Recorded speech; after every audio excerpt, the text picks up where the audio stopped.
शामदी मसनूई जहानत यानी artificial intelligence अब मुस्तकबिल की बात नहीं बल्कि हाल की मईशत, गवर्नेंस, तालीम, सेहत और सिक्योरिटी का बुनियादी सुतून बनती जा रही है। दुनिया के बड़े ममालिक तेजी से इस दौड़ में आगे बढ़ रहे हैं। ऐसे में पाकिस्तान ने भी ऐलान किया है कि वो आलमी सतह पर AI के मैदान में कदम रखने के लिए तैयार है। इंडस AI वीक से खिताब करते हुए वजीर आजम शहबाज शरीफ का कहना है कि ये प्रोग्राम न सिर्फ मुल्क के टेक्नोलॉजिकल मंजरनामे को बदल देगा बल्कि आलमी सतह पर पाकिस्तान को एक मजबूत पार्टनर के तौर पर सामने लाएगा।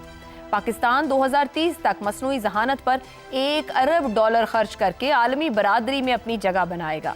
वजीर आजम के मुताबिक 24 करोड़ आबादी में 60% नौजवान हैं। उनको जदीद इल्म और महारतों से आरास्ता करना वक्त की अहम तरीन जरूरत है। लेकिन सवाल यह है कि क्या हम सिर्फ ऐलानात की हद तक तैयार हैं या अमली तौर पर भी। काबीना की जानिब से 6 माह कबल कौमी AI पॉलिसी की मंजूरी दी गई थी, मगर उस पर अमल दरामद की रफ्तार इंतहाई सुस्त है। मुजव्वजा AI काउंसिल अभी तक फाल नहीं हो सकी। पॉलिसी में 6 बड़े पिलर्स जिनमें आगाही, AI इकोसिस्टम, महफूज इस्तेमाल, शोबा जाती तब्दीली, इंफ्रास्ट्रक्चर और आलमी शराकत दारी जैसे बड़े अहदाफ तो रख दिए गए, मगर ज़मीनी हकीकत यह है कि पेशरफ्त ज़्यादातर तकरीबात और ऐलानात तक महदूद दिखाई देती है। सूबों की जानिब से वाज़ेह पेशरफ्त सामने नहीं आ सकी, जबकि डेटा प्रोटेक्शन, अखलाकी इस्तेमाल और इदारा जाती तैयारी जैसे अहम मामलात फौरी तवज्जो मांग रहे हैं। ऐसे में असल इम्तिहान ये नहीं है कि हमारे पास AI पॉलिसी मौजूद है। असल इम्तिहान ये है कि क्या हम इस पॉलिसी पर अमल कर पाएंगे, क्या हम ब्यूरोक्रेटिक स्ट्रक्चर से निकलकर माहिरीन, टेक कम्युनिटी और सूबों को एक पेज पर ला सकेंगे। क्या डाटा के तहफ़्फ़ुज़, अखलाकी हुदूद और शफाफ निगरानी के बगैर हम महफूज डिजिटल मुस्तकबिल की बात भी कर सकते हैं। और सबसे बढ़कर क्या पाकिस्तान विश्व के बढ़कर डिसिप्लिन, रफ्तार और मुस्तकिल मिजाजी के साथ इस इनकलाब का हिस्सा बन पाएगा, या एक बार फिर हम ऐलान करेंगे और दुनिया अमल करके आगे निकल जाएगी। इसी पर पैनल के लिए सवाल रखे गए। इंडस AI वीक मुल्क के टेक्नोलॉजिकल मंजरनामे को बदल देगा। वजीर आजम, कौमी AI पॉलिसी 6 माह कबल मंजूर हुई मगर ताहाल गैर फाल। क्या वाकई पाकिस्तान AI इनकलाब के लिए तैयार है? शहजाद साहब, ये काबीना ने जुलाई 25 में AI पॉलिसी की मंजूरी दी थी, AI काउंसिल बनाने की मंजूरी थी, 6 बड़े पिलर्स पे काम होना था, फ्रेमवर्क की मंजूरी थी। अब तक पेशरफ्त नहीं है, पेपर वर्क तक की बात है। ये हम इसी तरह से AI इनकलाब या फिर हम दुनिया के बराबर खड़े होंगे? आयशा, ये वो वाला ट्रक है जिसकी बत्ती सबसे बड़ी है और इसके पीछे सारी कौम लग सकती है और लग गई है, लग चुकी है। आप इनमें से जितने लोग इस वक्त हुकूमत में AI के बारे में बातें करते हैं, इनसे किसी दिन किसी वक्त टीवी पे बुला के या किसी जगह पे आप इनसे ही पूछें कि AI को डिफाइन करते हैं कि AI क्या है, इसकी शक्ल क्या है, इसकी शक्ल क्या होगी, ये कैसे तैयार होगा, ये कैसे तैयार होके किस शक्ल में क्या नजर आएगा और इसका इस्तेमाल कैसे होगा। आपको पता है कि अभी डेवॉस में एक बहुत बड़ी, जाहिर है आपको पता है, सालाना वहाँ मीटिंग होती है। वहां पर कोई शायद 2-3 घंटों में मोहित कितने सेशन सिर्फ आर्टिफिशियल इंटेलिजेंस के ऊपर किए गए, जिसकी मुख्तलिफ जोख्तों और मुख्तलिफ तरीकों से कि कहाँ पहुंचे हैं और कहाँ पे जाना है। कोई एक्सपर्ट आप बता दें, होंगे जरूर पाकिस्तान में, मैं ये नहीं कहता कि नहीं है, लेकिन वो आपको इस हुकूमत में नजर नहीं आएंगे, कहीं और बैठे होंगे बेचारे और उनकी कोई बात सुनने के लिए तैयार नहीं होगा। 3-4 चीजों का जिक्र किया आपने। पहली बात, डेटा सेंटर्स का जिक्र हुआ ना। सबसे पहले बात करते हैं AI के लिए आपको डेटा सेंटर्स चाहिए। ये लफ्ज हमने सुन लिया। डेटा सेंटर्स होते क्या है, इनमें होता क्या है और ये करते क्या है, ये किसी को शायद मालूम नहीं है। इसके लिए आपकी जो पूरी कौम है उसका डिजिटलाइज होना बहुत जरूरी है।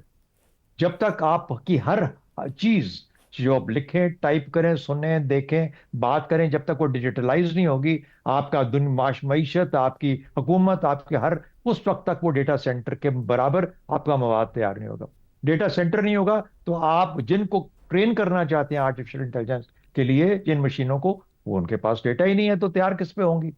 इसलिए पहली बत्ती तो ये बात होगी। दूसरी बत्ती आ जाइए कि जो जो कौम 5G को आज तक ऑपरेशनलाइज नहीं कर सकी, उसके ऊपर फैसला नहीं कर सकी, उसका इंफ्रास्ट्रक्चर नहीं बना सकी।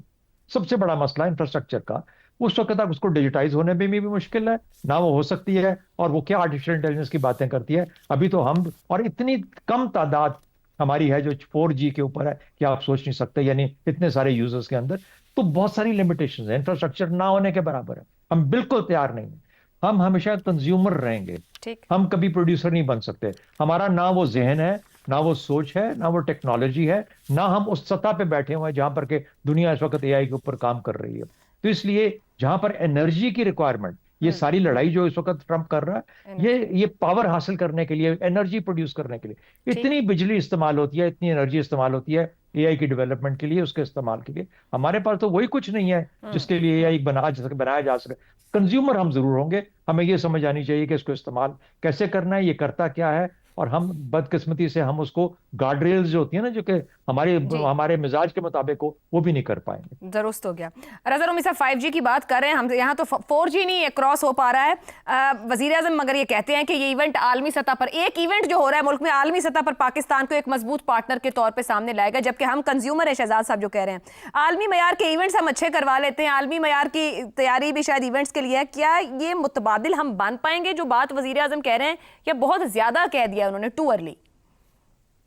मेरे ख्याल से बहुत कबल अज़ वक्त है जो उन्होंने बात कह दी है, क्योंकि देखिए पाकिस्तान में आप चूंकि आर्टिफिशियल इंटेलिजेंस की बात कर रही हैं, तो यहाँ पर तीन अवामिल जो है वो बड़े अहम होते हैं। देखिए पहला तो उसमें ज़ाहिरी बात है कि एक एनवायरनमेंट क्या है, पॉलिसी जिसका अभी आपने जिक्र किया। पाकिस्तान का सबसे बड़ा मसला ये है कि यहाँ पे पॉलिसियां तो बहुत सारी बन जाती हैं, बल्कि धड़ाधड़ थोक के हिसाब से बनती हैं। वो फिर उनको किसी न किसी ब्यूरोक्रेट के दफ्तर में, वो एक फाइल में रख दिया जाता है, और कभी कभी उसको निकाल कर झाड़ पूंछ कर उसको रेफर किया जाता है। उसके बाद अमल दरामद बिल्कुल नादारद होता है, बिकॉज ये फायर फाइटिंग का एक पूरा कल्चर है सरकार के अंदर भी, चाहे वो मरकज हो या सूबे हो।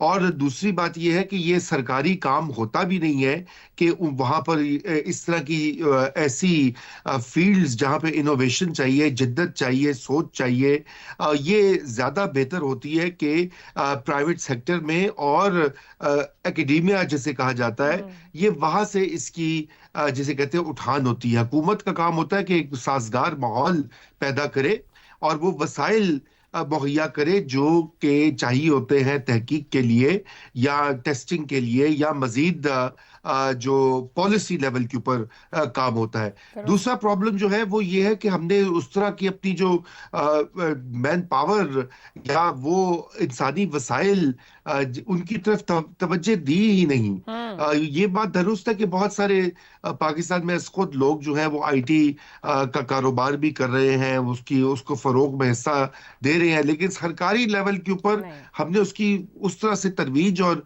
पेट्रनेज नहीं दी जैसे कि देनी चाहिए थी।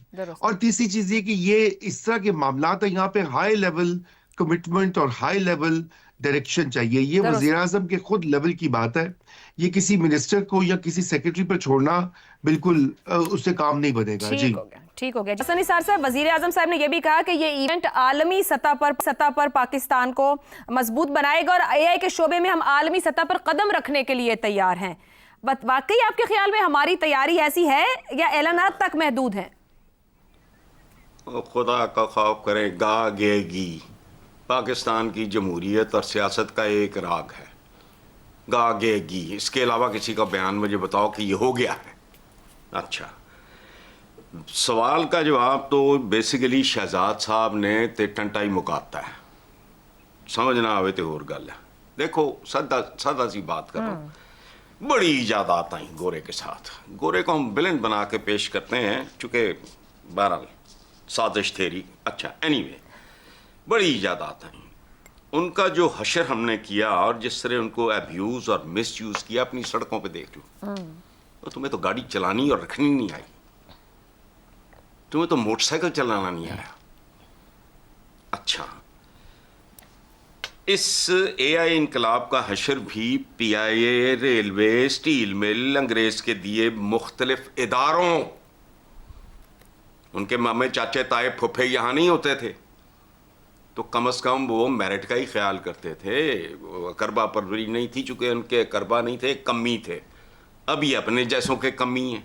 अच्छा, तो मुख्तलिफ इदारों जैसा ना हुआ। जब मैंने चंद गिनवाए हैं तो मुझे तो हैरत होगी। उम्र मेरी ऐसी है, मुझे तो हार्ट फेलियर हो सकता है, नहीं हो सकता। मैं सांप बल्कि सांपों का डसा हुआ आदमी हूं, इसलिए आई डोंट मिन्स वर्ड्स। बेजरर सी रस्सी से भी डरता हूं। ये तो एआई है।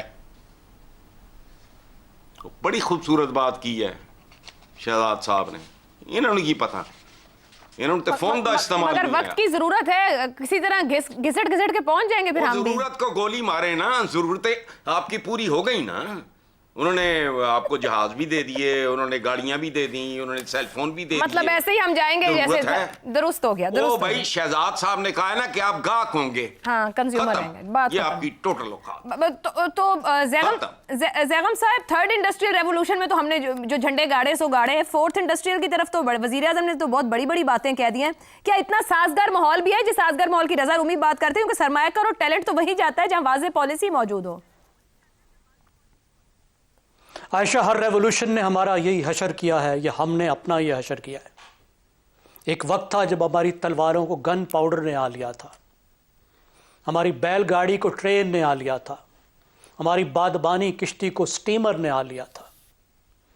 आप सिर्फ ज़रा पढ़कर देखिए कि सिंध में जब अंग्रेज़ ने हमला किया था तो कितनी बहादुरी से लड़े थे, लेकिन किस तरह सैकड़ों लोग तोपों से उन्होंने उड़ा कर रख दिए थे। आपको मालूम है पिछले हफ्ते क्या हुआ है?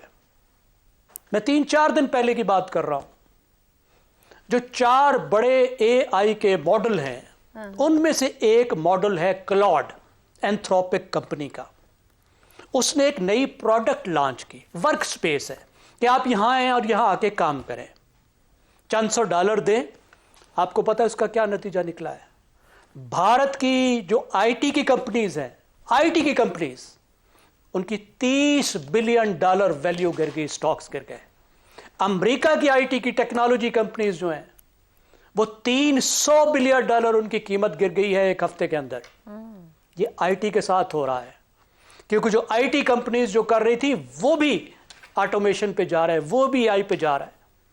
तो हम बेचारे जो अब घुसने की कोशिश कर रहे हैं, हमारे बच्चे जो काम कर रहे हैं, जो ये फ्रीलांसिंग करके कमा रहे हैं, आप अंदाज़ा लगाइए खुद उनको कितना ख़तरा है।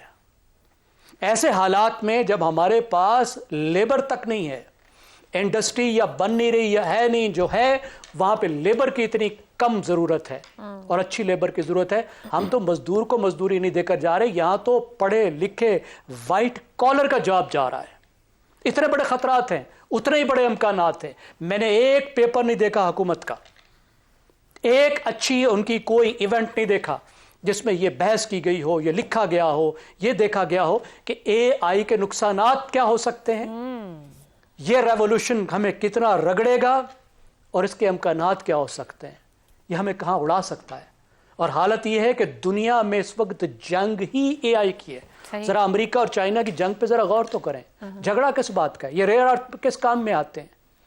ये चिप की जो चिप का झगड़ा है, जो अमेरिका पाबंदियां लगाता है और चीन फिर जवाबी पाबंदियां लगाता है, वो किस बारे में है? ये जो पूरा एनर्जी का चक्कर है, ये किस बारे में है?